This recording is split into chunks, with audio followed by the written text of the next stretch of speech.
I love Halloween. It's my favorite holiday. But every year around that time, you always hear Halloween horror stories, things that made the day tragic rather than fun for those involved. Let's talk about one of those instances, a case that's gone unsolved for over 60 years. This is the disappearance of Steven Damman. Stephen Craig Damman was born on December 15, 1952 in Iowa to father Jerry and mother Marilyn.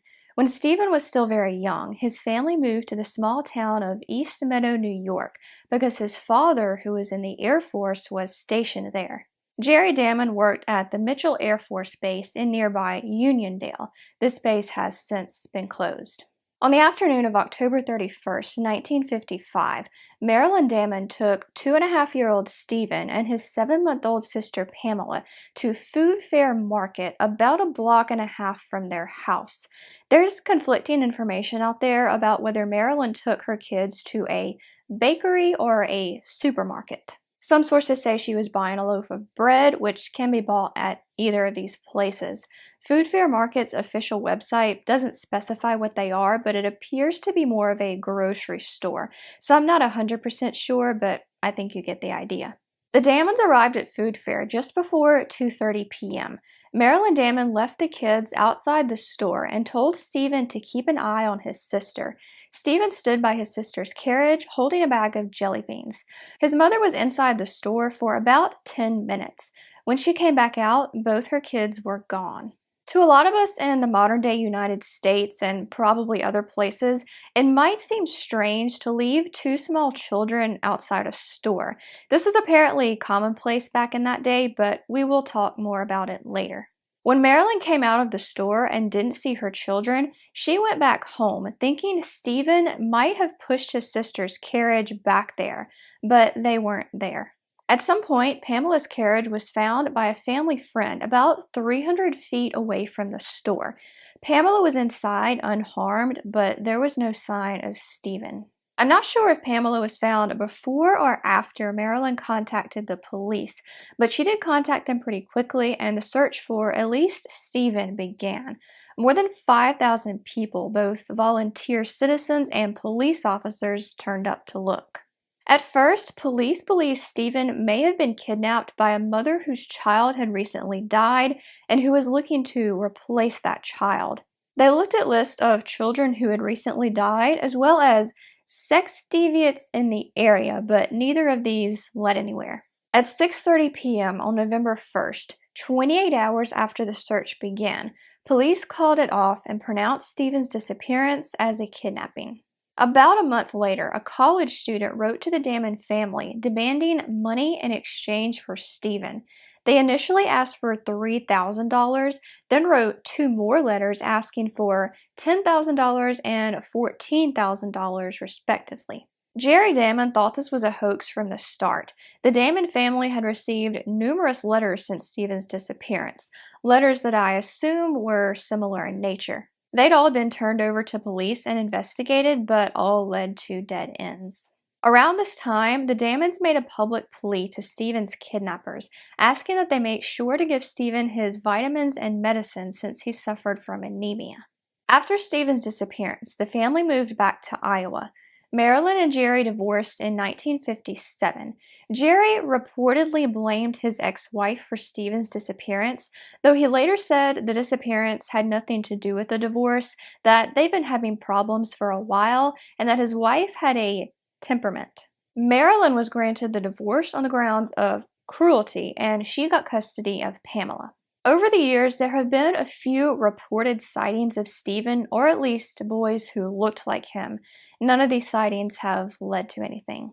In February 1957, a couple of years after Stephen's disappearance, the body of a young boy was found in Philadelphia, Pennsylvania, about a 2.5-hour drive from East Meadow. He remains unidentified to this day in one of the city's oldest cold cases. You might know him as the boy in the box. There has been speculation that the boy in the box was Steven Damman. He was about the same age, height, and weight, and there was evidence that he had been abused. Had someone kidnapped Stephen, abused him for a while, then killed him and left his body in Philadelphia? But there were other details that didn't add up. Steven had fractured his arm at one point, and the boy in the box had no signs of this healed fracture. Their footprints didn't match either. A match was officially ruled out via DNA in 2003.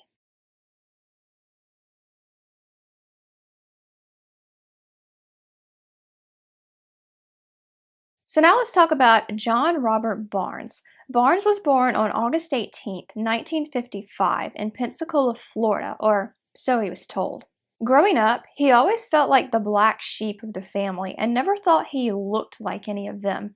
Relatives would tell him he looked like other family members, but never showed him any pictures to compare.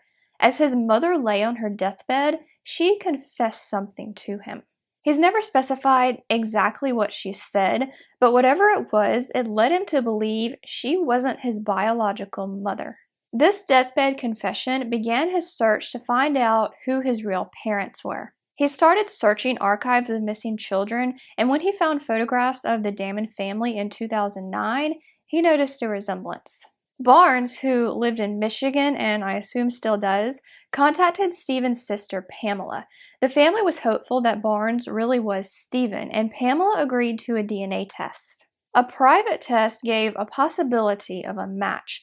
After this, a more definitive test was ordered, I assume by law enforcement, who Barnes had been in contact with about the situation earlier that year. Barnes's claim was made public in June 2009, and members of the Damman family agreed they looked alike. Barnes had a scar along the right side of his face, and Steven had a scar under his chin. Barnes also reportedly had a mole on the back of his right calf, just like Steven, though Steven's mole was actually a birthmark that looked like a mole. Barnes said he was 99% convinced that he was Steven Damman and that the family's search had come to an end. However, on June 18th, 2009, the test results were announced, and it was confirmed that John Robert Barnes was not Steven Damman. There has been some speculation about Barnes after all this. Some people think he's not necessarily a kidnapped or missing child, but possibly the product of an affair. His mom would be his real mom, but his dad wouldn't actually be his biological father and might not even know that John wasn't his son. His father has been publicly adamant that he doesn't believe his son's claims and says he is his biological father. Whatever happened with John Barnes and his family, I hope he finds some answers and some peace, if he hasn't already.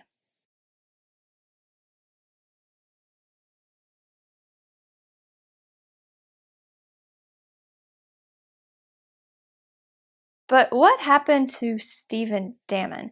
Where did he go in those 10 minutes while his mother was inside the store, and where is he now? Let's talk about theories. The first theory is that he wandered off. Some people think he might have pushed Pamela's carriage somewhere, then got distracted and walked away. However, based on what I've read, I don't think he could have pushed it 300 feet, and it was found 300 feet away from the store. But he easily could have wandered off himself and accidentally been hurt or killed. Since he was so young, there are plenty of ways this could have happened. Falling in a manhole, wandering into traffic, or maybe ending up in a pond or well. But if he did wander off, where is he now and why has he never been found? The next theory is that the police were right and Steven was kidnapped. In fact, his disappearance is still listed as a non-family abduction. It is a little strange that someone would take Steven and leave his sister, but maybe they couldn't physically handle both children or, for whatever reason, only wanted one. There's also been speculation that he was sold into an illegal adoption ring. If this is true, he could be out there and not know who he is or even suspect that he's a missing person. The next theory is going to address the elephant in the room. The theory I thought about when I first heard this case, one that's often true in these circumstances, but one that a lot of people don't like to talk about. Did Steven's mother have something to do with his disappearance? Marilyn Damman has been criticized quite a bit online for leaving both her children outside the store. It was pretty commonplace back then from everything I could find. Joan Bookbinder lives in East Meadow and was a young mother at the time Steven disappeared. She claims that at the time, mothers left children outside stores while they shopped all the time, and that there would be carriages lined up outside. Nobody ever thought much about it since kidnapping was so rare, though this changed drastically after Steven's disappearance. Marilyn said there were a few other carriages outside the store along with Pamela's on the day Steven disappeared. She'd done this many times before and called it as common to a housewife as cooking eggs for breakfast. If there are no concerns of kidnapping, it's not too much of a stretch to understand leaving a baby carriage outside a shop. But what about an almost 3-year-old? People who are critical of Steven Damman have noted it's still unsafe to leave a toddler outside like this, since there are so many ways they could put themselves in danger.